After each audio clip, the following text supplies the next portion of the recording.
Welcome to Season 2 of the Empower to Heal podcast. I'm your host, Dina Tipsherini, and I'm so excited to take you on a journey through the ups and downs of motherhood. Together, we are going to learn, prepare for, and unearth all things motherhood, because I believe that exposure and awareness can lead to empowerment. So buckle up for an unfiltered, raw, and insightful journey. Welcome to episode 10 of the Empower to Heal podcast in season 2. Today we are answering the question, do I have postpartum anxiety? Now, what is postpartum anxiety? Last week we talked a lot about postpartum depression, and I shared that postpartum depression is coupled oftentimes with postpartum anxiety. We call this comorbidity. Many people who experience postpartum depression also experience signs and symptoms of postpartum anxiety. Now, postpartum anxiety can be more than just simple generalized anxiety. It can also include panic attacks. It can include obsessive-compulsive tendencies, and it can include psychosis, as well as post-traumatic stress disorders. So anxiety is kind of a term that we use that goes through all of these things. Today, we're going to start chipping away at the different categories of postpartum anxiety that you may be experiencing in the postpartum season. Now, just like we discussed in episode 9 last week, postpartum anxiety is something that is diagnosed after 2 weeks postpartum. So we don't diagnose it in the first 2 weeks postpartum because we're not sure if it's like the typical baby blues or if it's something more, if it is a perinatal mood and anxiety disorder, because the baby blues are not a disorder. They're a expectable, predictable experience that the majority of people who give birth have in the first 14 days after having a baby. Now, if you're experiencing symptoms of anxiety and that goes on past those first 14 days after having your baby, then we may begin looking at, are you struggling with a perinatal mood or anxiety disorder? And if it is anxiety, what type of anxiety are we looking at here? So I'm going to go through with you some information. Just like with postpartum depression, postpartum anxiety often impacts about 1 in 5 people. This is 1 in 5 people in pregnancy, 1 in 5 people in the postpartum season, the perinatal season. And it often impacts 1 in 10 partners. So postpartum anxiety is not just for those who have given birth. It's also for the other caregiver in the home if there is a partner. Now, what is postpartum anxiety? We're going to look at it first through a generalized anxiety lens, and then we're going to step into the other realms. We'll see how much we get to today and what we'll save for our next episode. So, if you are experiencing excessive anxiety and worry, which is usually about the health of your baby, then you might be experiencing anxiety. I know for me, this was my struggle. I had postpartum anxiety with some postpartum depression, and my anxiety had a lot of obsessive compulsive tendencies. And they were all about the health and wellness of my baby. And I held a lot of shame and worry and fear and overwhelm and taboo. Like this was something that I felt like I couldn't speak out loud to people. And I had no idea that if I were in the room with all of my closest friends who are moms, that I wasn't the only one going through this. Now, those who are experiencing this might have difficulty controlling their worry, which can look like racing thoughts or ruminating thoughts, persistent thoughts that just come in your head out of nowhere. They're intrusive, they come in and you can't control them, and they just keep cycling and cycling.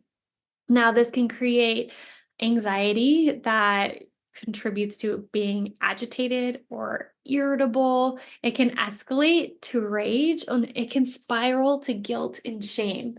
So if anybody knows this like postpartum rage journey, this often looks like you're on edge, you're anxious. Maybe your thoughts are going because you feel like your sleep is going to be disrupted tonight. The nap didn't go as planned. There's big emotions. Maybe your baby's teething, they're uncomfortable, you're afraid you're not going to get a good night's sleep. And if you don't get a good night's sleep, you're going to feel even worse tomorrow, or you're going to be up all night and your thoughts are going to be racing. And then your baby cries and cries and cries, and you can't soothe them. And you get frustrated and irritable and upset. And you set them down and you get so mad, you just feel your whole body like light up with fire. And you just want to scream. You want to stomp your feet. You want to run away. You want to slam the door. Maybe you explode at your partner. You say things you don't mean. You feel upset. And then as you come down from that rage, you feel immense guilt and shame about what just happened. This is postpartum anxiety. There's nothing wrong with you. So many of us experience this, and it's a result of us being in this stage of life and feeling like the things that we need to feel well are threatened. The things we care most about are at risk, right? We feel this way. Also, we might struggle with poor concentration. We might be easily fatigued because of sleep disturbances. Like I had a really hard time falling asleep because my thoughts would just be racing. And every time I closed my mind, I would see horrible images in my mind. And that made it difficult to quiet my nervous system and actually go to sleep, no matter how tired I was. Difficulty staying asleep, sometimes having nightmares that wake you up. You can have increased somatic symptoms, just like with postpartum depression. All emotions are stored in our body. And when we feel anxious, sometimes we feel it in our heart. Our heart races. We get heart palpitations. Feels like it's hard to breathe. We get hot flashes or cold flashes. We become sweaty. Our breath, it's like short of breath. You can't catch a breath. And you might have GI issues. You might struggle with digesting food and constantly feel uncomfortable or in pain.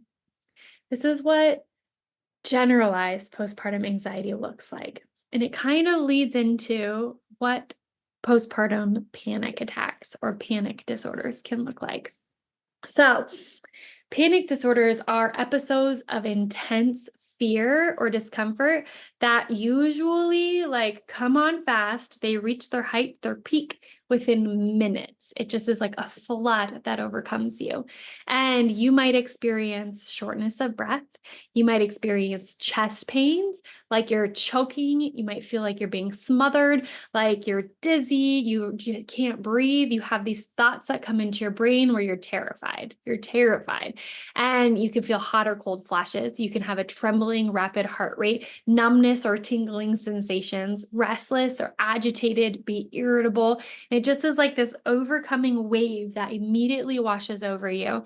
It feels like it came out of nowhere. You can't identify a trigger that it's attached to. It overtakes your body. You feel it physically. It makes you physically ill and scared and then terrified. And it's got this persistent fear that you may experience. And this fear of, I'm losing it. I'm going crazy. I am losing control, right? And you might develop fear of future panic attacks because it's so terrible. It's so terrifying that you're afraid that it's going to happen again. This is what postpartum panic disorders look like. This is really what panic disorders look like in general, but we can have them in the postpartum season. And our greatest fears when we're experiencing a panic attack or we are struggling with panic disorders is that we're going to die. We have a fear that we're dying. It literally feels like we're dying. Or we have a fear that we're going crazy. We are having a breakdown. We're losing it. We're going crazy. We have a fear that we're going to lose control. If you've ever experienced a panic disorder, I see you.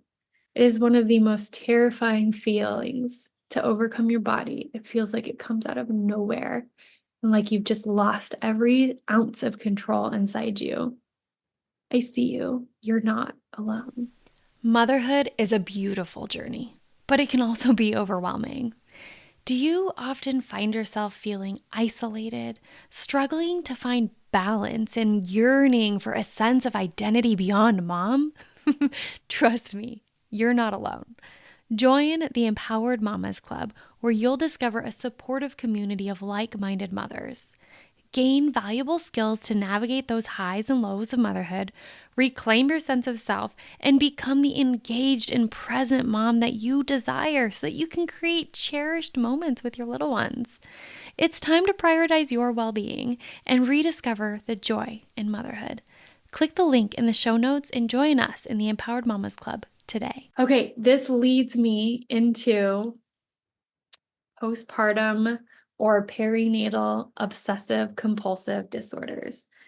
Many of us have heard the term OCD, and in your mind, you might associate OCD with somebody who has to go run around and turn off the lights in the house or do things in a specific order or wash their hands repetitively, say things in a specific way.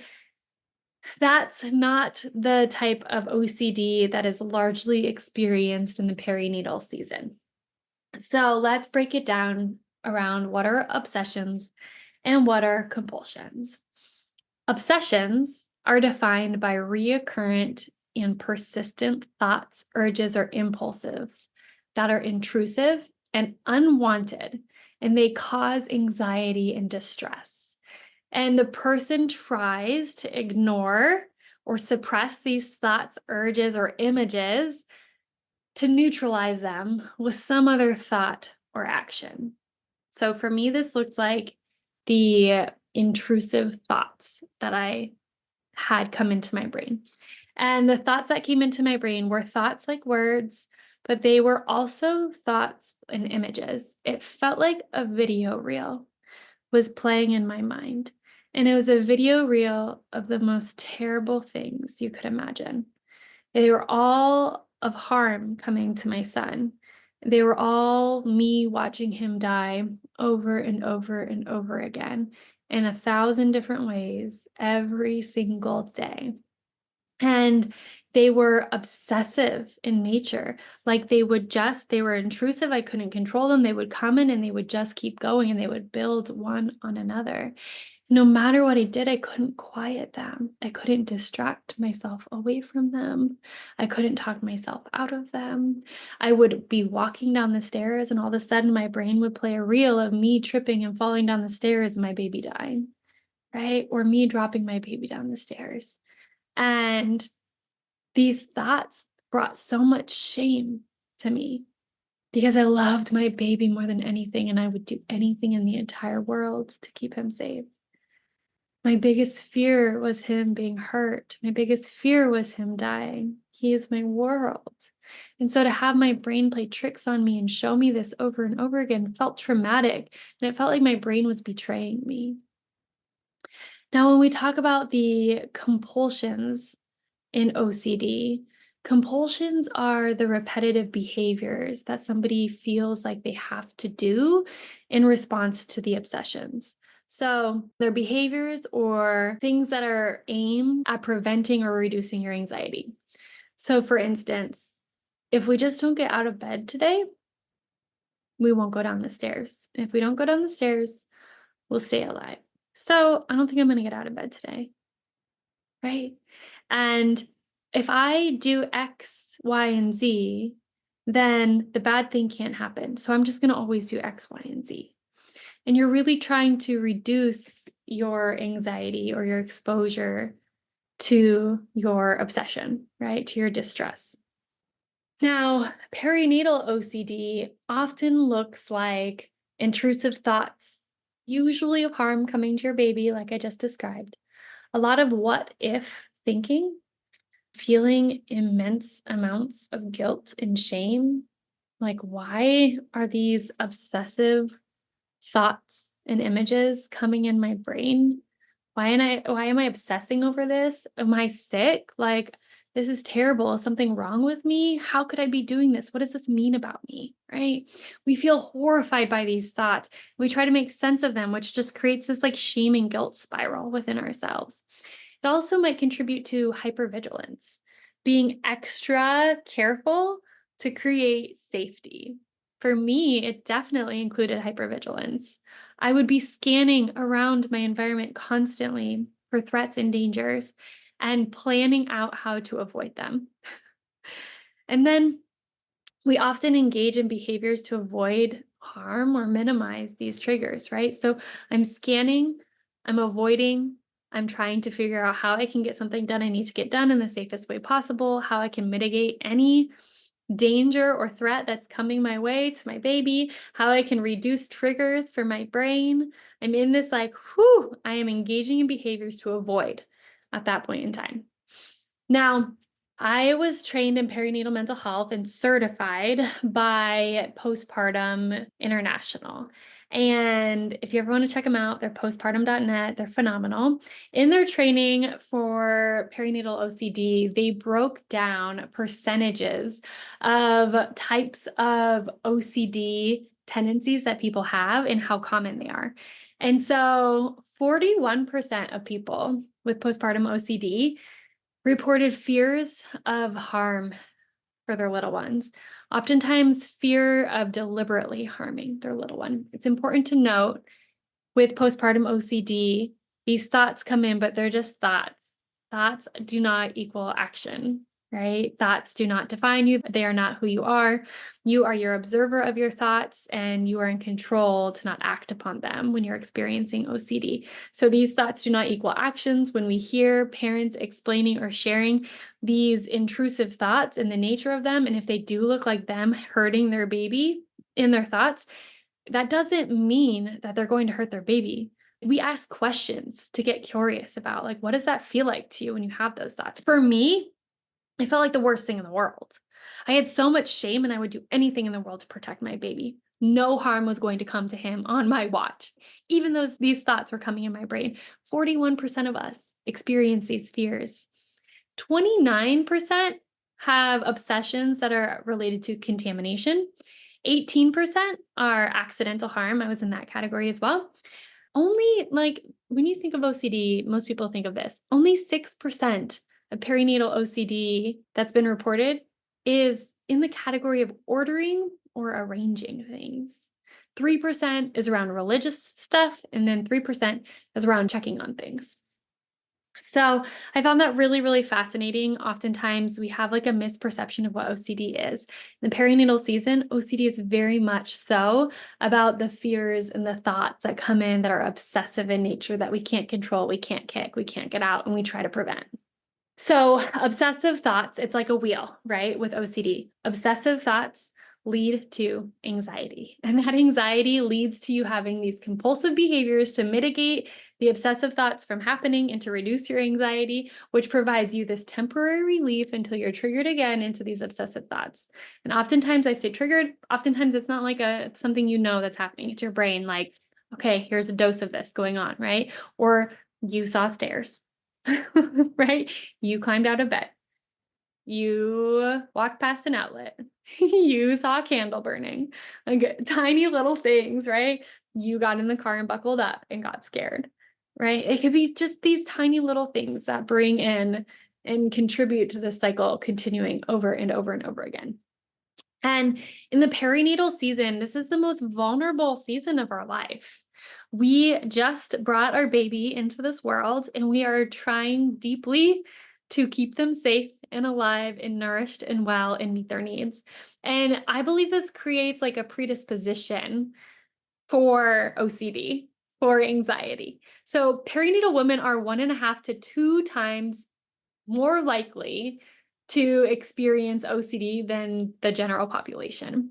And 32% of people who experience OCD, the onset, it begins in the perinatal season. They've never experienced it before. And then of the people who experience obsessive compulsive disorders or tendencies in the perinatal season, 65% of them also experience depression. So, postpartum depression and postpartum anxiety disorders go hand in hand because remember, OCD is an anxiety disorder. Those with severe OCD remain largely unchanged throughout pregnancy and postpartum. So, if you've had OCD throughout your life, that is likely going to be unchanged. It's going to stay the same in pregnancy and postpartum. Okay, so I really want to just address, I think, the elephant in the room. And I said earlier, thoughts do not equal actions. A lot of people feel this intense fear that if they speak out loud the thoughts that are in their mind, that they are going to be judged. People are going to think that they're not safe to be around their baby and that they're a danger to their baby. There is a marked difference between obsessive compulsive disorders and perinatal psychosis. So I'm going to just share a little bit about the obsessive compulsive disorders, and then we're going to step into the perinatal psychosis. So in the obsessive compulsive disorders, parents recognize that the thoughts that they have and the images that are going into their brain are unhealthy. We know this. We are aware of it. We are witnessing it. Our self is witnessing this happening, right? And we are extremely anxious. We have this anxiety related to these thoughts and images, and we're concerned about it. We're afraid, right? Am I losing my mind? Am I going crazy? What does this mean about me? Like, we are trying to assess and analyze ourselves, and we understand that this isn't right.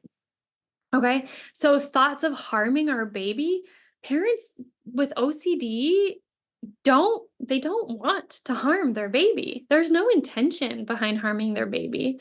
The thoughts are obsessive and the OCD is frightening, and it's odd to them that they're experiencing this, right? They've taken steps to protect their baby. They've done everything they could think of to prevent harm. This is an odd, weird thing that's happening to them, and they recognize that. They don't have any delusions or hallucinations. It's not like they're living in a reality that they believe is real that's not. None of that is happening related to harming their baby. If you're experiencing pure anxiety, OCD in the perinatal season.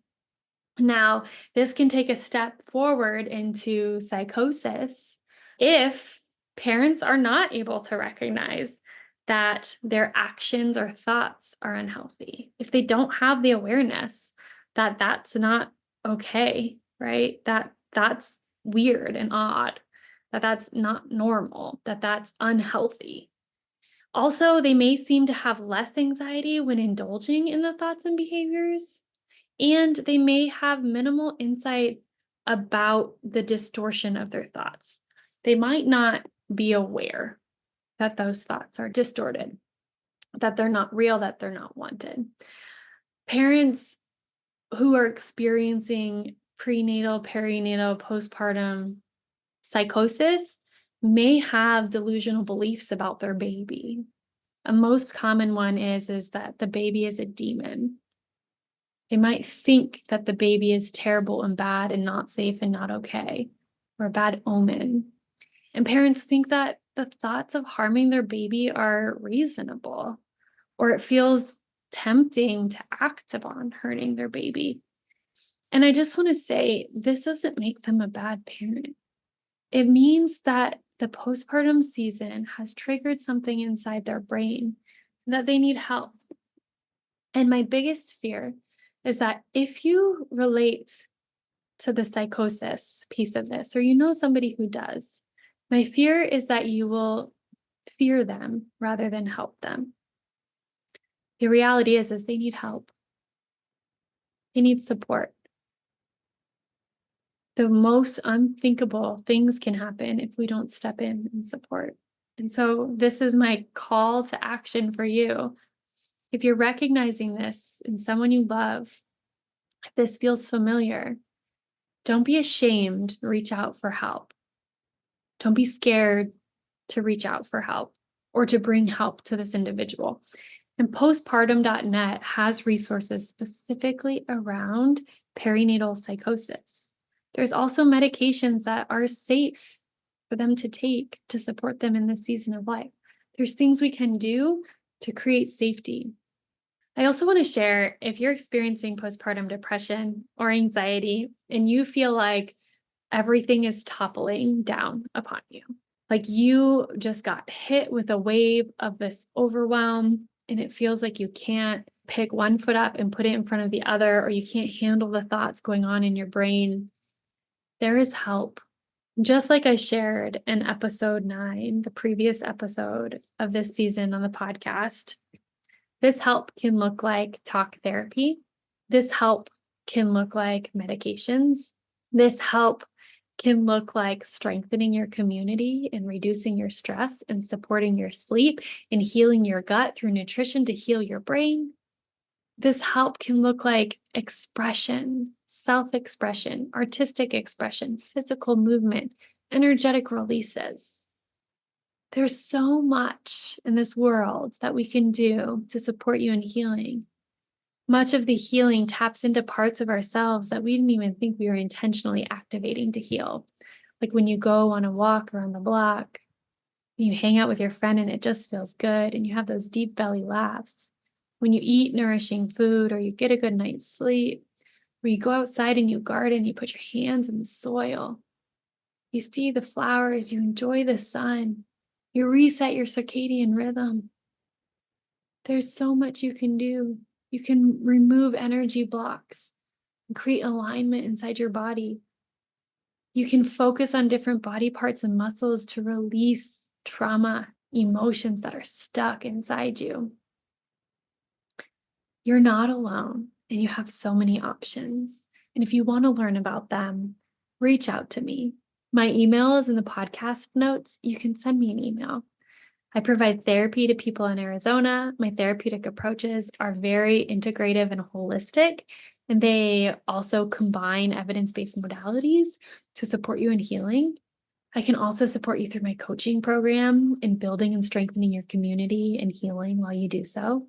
And if you are pregnant or somebody you know is pregnant and you feel like it would be great to support them or support yourself in preparing for the postpartum season, to build your protective factors to help prevent or reduce your risk of these struggles, I have a postpartum planning course specifically for that, where we do it all together and you do it within a cohort so you make friends along the way.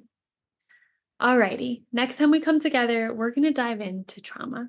And this also lives in the perinatal mood and anxiety disorders under the anxiety column. It is post-traumatic stress disorder in the perinatal season. And I'm going to dedicate a whole episode just to that because I could speak on it for days.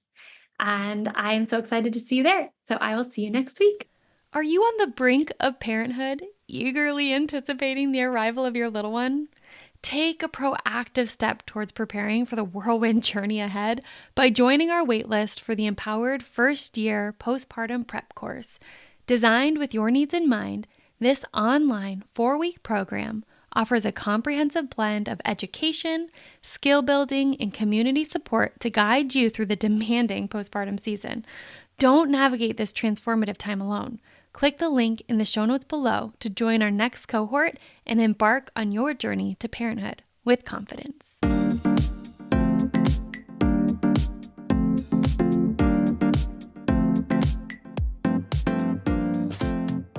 It has been an honor to share this space with you today on the Empower to Heal podcast, where we illuminate the strength you have within yourself to heal. Make sure you subscribe so you don't miss our upcoming episodes, and leave us a review on your favorite podcast platform.